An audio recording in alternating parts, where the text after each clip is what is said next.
Morning. It is 9:29, and joining us here in studio this morning is Krystle Noble with the Roswell Humane Society. Good morning. Good morning. How are you today? I am great. The wind is not blowing me over. Today is much calmer. Yeah, it got a little whippy there yesterday. Mm-hmm. It was although I was hearing like up north, far north, up that area, up in the mountains and areas, there was a couple places that were recording 100-mile-an-hour winds. Well, I don't know. I was on the highway yesterday and it was ugly. Yeah, like they were like, apparently, I don't know if you saw this story, but apparently, there's a couple of big trees in front of the Santa Fe courthouse. Yeah. And matter of fact, over the weekend, they were showing like the holiday because they're all decorated for Christmas. And one of those trees that's been there like 100 years got uprooted. Yeah. On that storm here. So I think we're complaining, but we kind of lucked out compared to other parts of the state. Why do they call Chicago the Windy City? Yeah, we got them way beat. Yeah. I think they it's have because they're never been to New Mexico. I think their windy deals with the speak that comes out of their mouths, and it's just a bunch of hot air. That's the windy part. Yeah, because have they ever been to New Mexico? Because there's almost not a day that goes by that there's not some kind of breeze, wind, something. Only thing we're missing is the city part. We got the windy. we got the city. It's just not here. Yeah, not Chicago. But anyway, I want to say this real quick. If you're looking for things for the holidays, for Christmas, Humane Society's got you covered. The thrift store. Absolutely. Don't waste your time or waste your money buying new decorations and things like that. Really Walmart's not even stocking decorations this year. Really? I was at Walmart yesterday. They have no Christmas trees, wow. no garland. Is that a supply and demand thing, or? They didn't order any of it because they figured they couldn't get it, so they're just having people order online. Oh, okay. There was no inflatables. No, it didn't even look like Christmas is happening happening at Walmart. That. Huh. The only thing that they have is like the little gift sets. Okay. No candy canes, no nothing, no bulbs, no ornaments. Wow, I'm surprised, but okay. So we have a ton of Christmas ornaments. We have a ton of Christmas lights. We don't think we have any inflatables, but we have a lot of Christmas decor still for decorating the trees, the house, around the house. Awesome. Well, in all fairness, we live in a bad place for inflatables. You don't need those anyway. We were just talking about the whole Windy City thing. Yeah. Yeah, the inflatables are just a headache waiting to happen. Just get your lights and your things and do all that. Well, and speaking of trees uprooting, my cousin lives in my old house, and our tree from our backyard was uprooted into our neighbors yesterday with our winds. Wow. So we saw some of that here down south too. Wow. Everybody okay? Mm-hmm. Good. Except the trampoline. Yeah, trampoline did not bounce back. No, it did not. It threw in the flag. I quit. But yes, if you're looking for those, and also if you're looking for like kids going back to school things, like the coffee makers and microwaves, and they have a bunch of small appliance. They have a small Keurig. Oh, cool. Like a dorm size one. Like a dorm size Keurig. It's literally about 8 inches wide, 8 inches deep, and you can set it for a 4-ounce cup, 6-ounce cup, 8-ounce cup. Nice. So something simple, you need quick. So someone who's single and doesn't have a lot of space, boom, here's your thing, and you got to go and you got your fresh coffee ready in the morning. So cool. But that's I'm telling you, and the beauty of that is you're getting a bunch of stuff cheap, great, brand new, in many cases, deep discounted stuff. And every penny of that is going to help the Humane Society. So you're actually saving money yourself and helping a good cause at the same time. So that's it's a win-win for everybody. So I'm telling you, if you're looking for this kind of stuff, don't spend hundreds, thousands of dollars. Come to the thrift store and spend pennies on the dollar. Come on, the same spend stuff. Hundreds and get thousands worth. Exactly. Yeah, and get the same.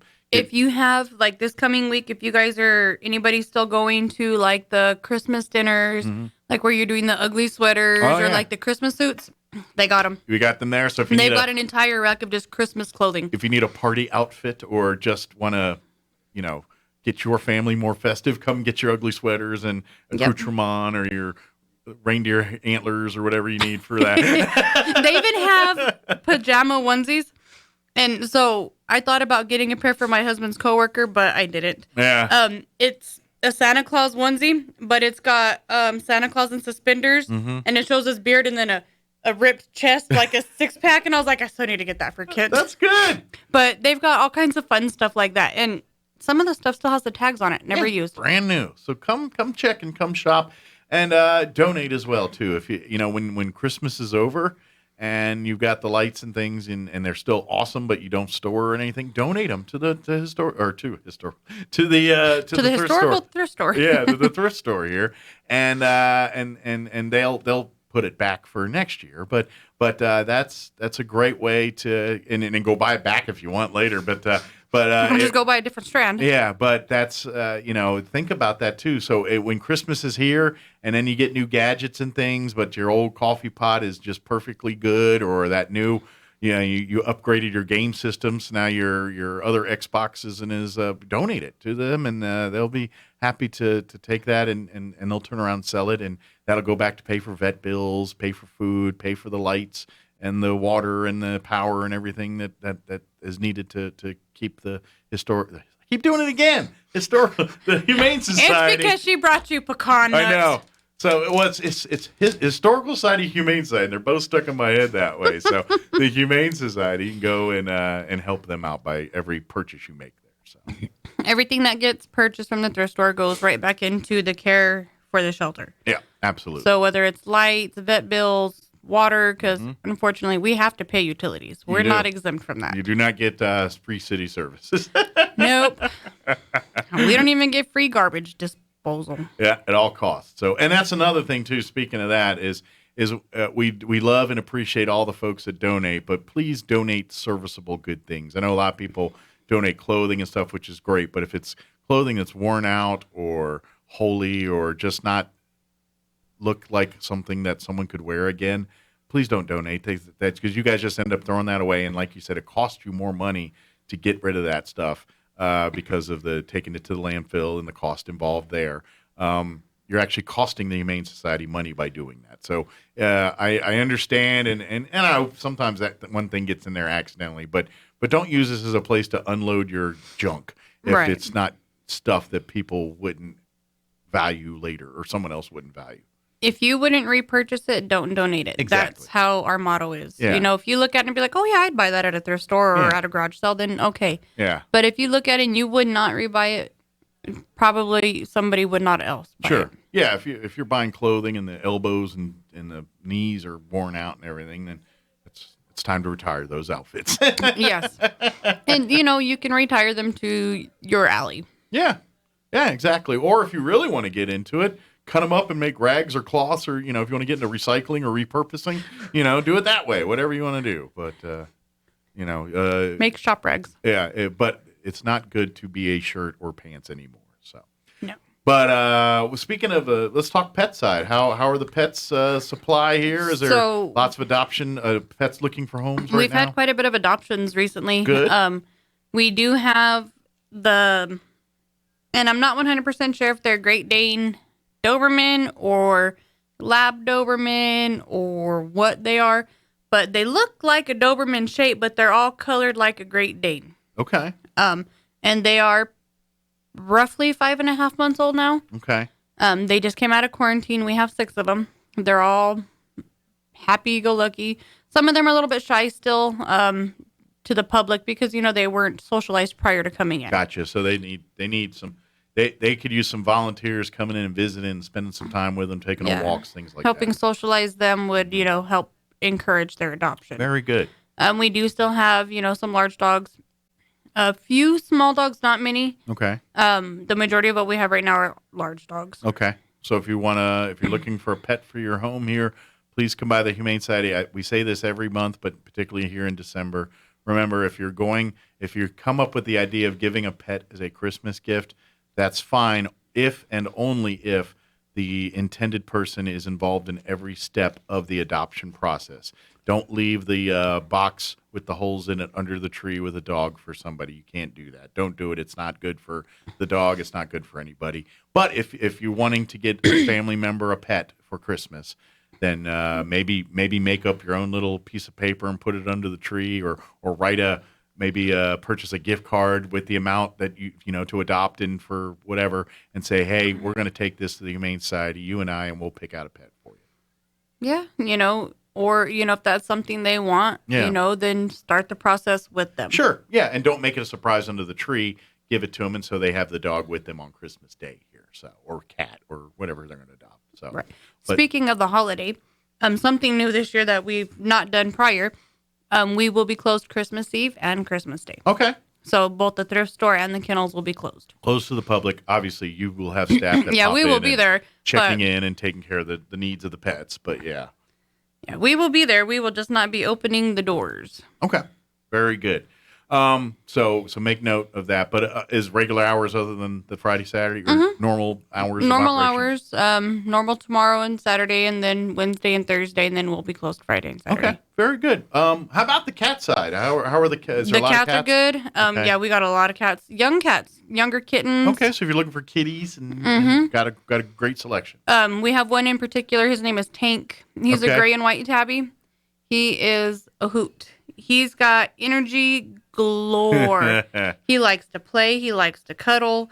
He likes to sit on your shoulder. Oh, he's a fun cat. Huh? He is a fun cat. So Tank probably won't be around. And he's not like big like a tank. He got his name Tank because he balls through things like a tank. When he's running, he's like, I'm not stopping. He's not as graceful as some other cats might be. No. He plows through things like tanks do. Oh, that sounds like it'd be a fun cat. The person probably would get along with other cats too, I'm guessing too. Yes, he does get along with other cats. Yeah, it might be. Now whether the cats get along with him, that's the story. And he'll just plow through him like a tank. But he don't care. You don't like me? Boom. Well, that sounds like that'll be a fun cat. And that's a gray tabby? Mm-hmm. Oh, cool. He's all gray with little white stripes. Nice. That sounds like a pretty cat, too. He is. He's very, very beautiful. I know men aren't beautiful, but he's a beautiful boy. Yeah.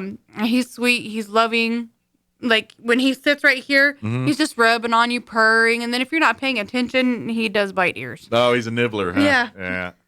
Yeah, I think cats, like my Hannah, the tortoise, I think she gets overstimulated sometimes, when they get so purry and then she's got to bite. You know she's what like, I mean? Yeah, she's like, yeah, I don't know what to do with my hands. That's kind of one of those. I don't use anything but teeth. I think it's a lot of that going on, but cool. So that's one. What is there any others we want to spotlight there? I'm trying to think who just came out of quarantine. I believe we still have one of the gray and white kittens. Birch is what I believe that one's name is Birch. Okay. Just playful, fun, full of life, long-haired. Okay. Gray with just white. Very pretty then. And poofy. Okay. Long-hair cats are beautiful. Be aware. They're high maintenance. They're a little bit more high maintenance. Like I got one of mine's a little longer hair, and they have hairball problems and things. So if you don't mind cleaning up puke spots, there is medicine or products you can give them, and we do. But still, once in a while, it doesn't get rid of them altogether. It does make them less often. But every once in a while, she'll get one and do it. But that's just part of owning a long-haired pet sometimes. It's just, and to be honest, it's a good thing because actually when she stopped doing it, I noticed her hair, she wasn't cleaning herself as much. Right. And that was part of the problem. So we got her back on, and then that kind of helped that. So I think it was getting to a point where she wasn't cleaning herself as much. Speaking of fun and exciting, we have two, Roddy and Malcolm. They're siblings. Okay. They are 7.5 months old. Okay. One's white with orange tabby markings, and the other one is an orange tabby. Okay. He's the longer haired one of the two, but these two are hilarious together. So hopefully you can adopt them as a set. We would like to adopt them together because they're so good together. Okay. Are they brother and sister or sisters? Two brothers. Okay. When they're playing, it's just like siblings at home. Like when you have kids, he's touching me, meow. It's just like that. And they're loving, they're affectionate, they're playful. The only thing is they would be a trip hazard for somebody older. Okay. Because they do like to do the figure eight in between your legs. Okay. So someone that can handle that or won't get messed up by doing right. Okay. But they are fun. Okay. They bounce off the walls, they play. They like catnip. Yeah. Okay. Catnip. Good deal. And I imagine since if you get them as a set, they kind of entertain. Cats are pretty independent, but that since they they're come already together, acclimated together. Yeah, and that's going to make their transition to their new home that much easier when they do it together, if that makes sense. Right.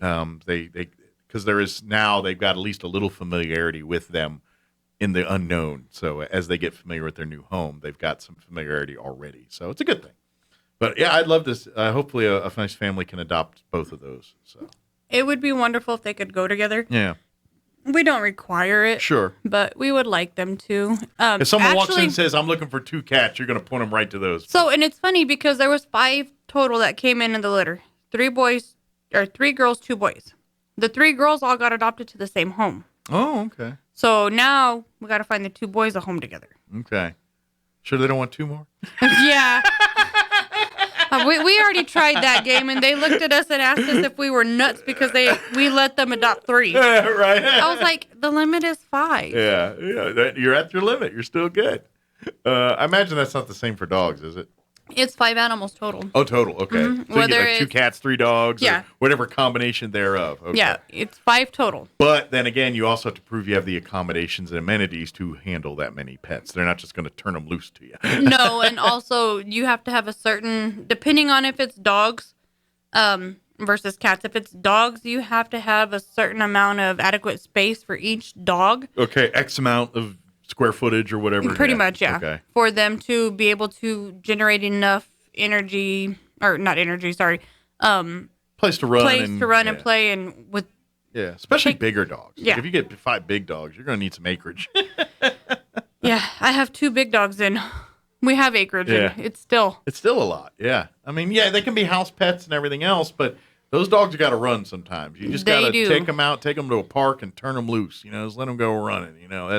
That's what they're bred for. That's what they're built for. That's what they do. So they need to make sure they have a job. Yeah, exactly. Their brain has to work, and when they're bored, they're going to tear up stuff. Sure, that's when you start seeing your separation anxiety issues and things getting torn up and all. There's, I know we all joke and laugh, and you hear like Dog Whisperer and the My Cat from Help guy and all those, but in reality, if you pay attention to some of the things they say, they'll give you you can raise a pet very easily if you just listen to some of their tips. And because the reason we're running short on time here, but the reason pets act out, there's a reason for it. There's a cause and effect. And every time we as humans don't communicate with pets, we can't talk to them and ask. So we kind of have to read the tea leaves.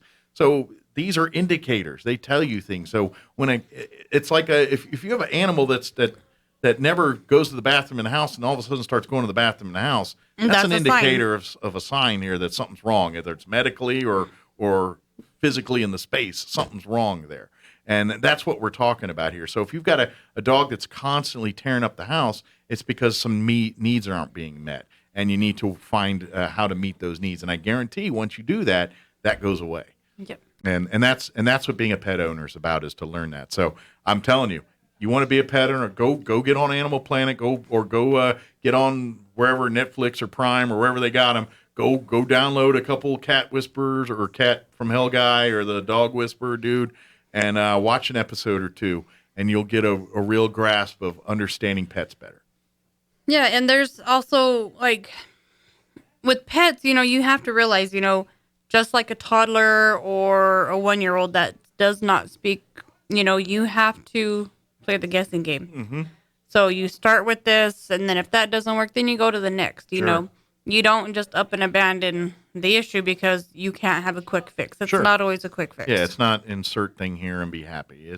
Sometimes it works out easy. You're just like, oh. Sometimes it's very simple. I moved the litter box and now everything happens as planned. Sometimes it's as simple as that. It's just. And sometimes it's not. Sure. And then, especially with cats, there's a whole lot of variables you don't even realize are going on there. Maybe there's smells or things that are going on. Maybe there's, like in my neighborhood, I have a bunch of cats that hang out and stuff, and my cats are indoor cats, but if they start living near the area or hanging out on our porch, my other cats are like, what's going on? It's my area. They get a little on edge here, right? And so you don't realize that's going on, and so they may be there's a lot of you almost have to play a little Sherlock Holmes when you're a pet owner sometimes and kind of read the tea leaves. It's like, why is the dog doing this when they weren't doing it before, and then what changed in the environment? Is there a health issue that's causing this? It's not to mess your day up. But people think, it is sometimes. No, that's their way of communicating or expressing what they've got going on. They're verbally, we're playing the sign language game, basically. Yeah, it is. That's and be honest, that you get better at that as you build a relationship with your pet. And I'm telling you, because that's where being a pet owner is. You build a bond with the pet, and so you start speaking their language a little bit now, and that's why as a pet owner, you can tell when your pet's about to do something that other people may not realize it because you're with them a lot more, and you're saying, all right, my dog's not happy right now. I need to change the situation here, or vice versa, whatever.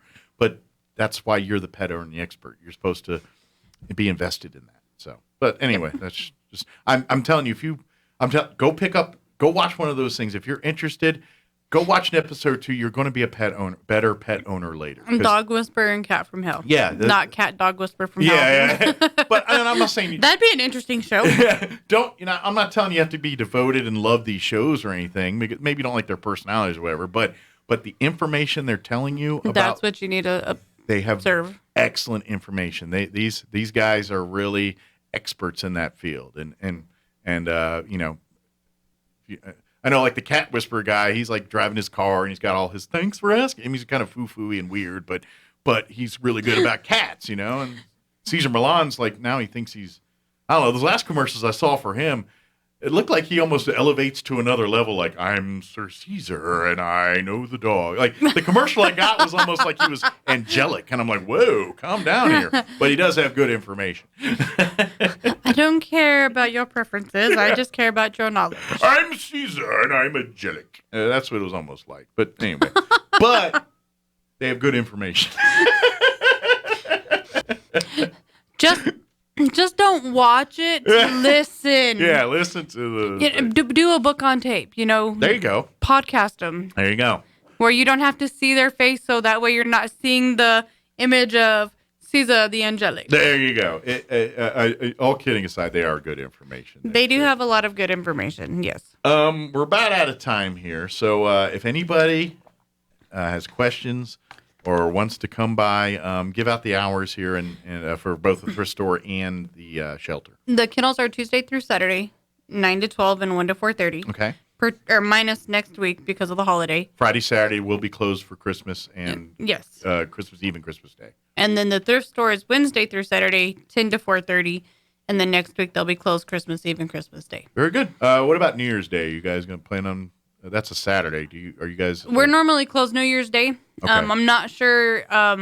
We're normally closed half a day New Year's Eve. Okay. And then closed all day New Year's Day. Okay. But I'm not sure if that's going to change or not. Okay. Well, let me know if it does, and I'll let the world know. We'll be here before then. I'll see you on the 30th. Oh, that's right. There is another one. I forgot. We got a whole other thing here. Yeah, we got 5 weeks this month. I forgot about that. So, very good. And then give out the phone number, too. The kennels are 622-8950, and the thrift store is 623-9210. Very good. Well, thank you, ma'am. Thank you. Merry Christmas. If I don't see you between now and next week. Merry Christmas. And like I said, we'll get a chance to visit one more time in 2021 here. So. Yep. Very cool. Well, thank you, ma'am. We'll see you next time.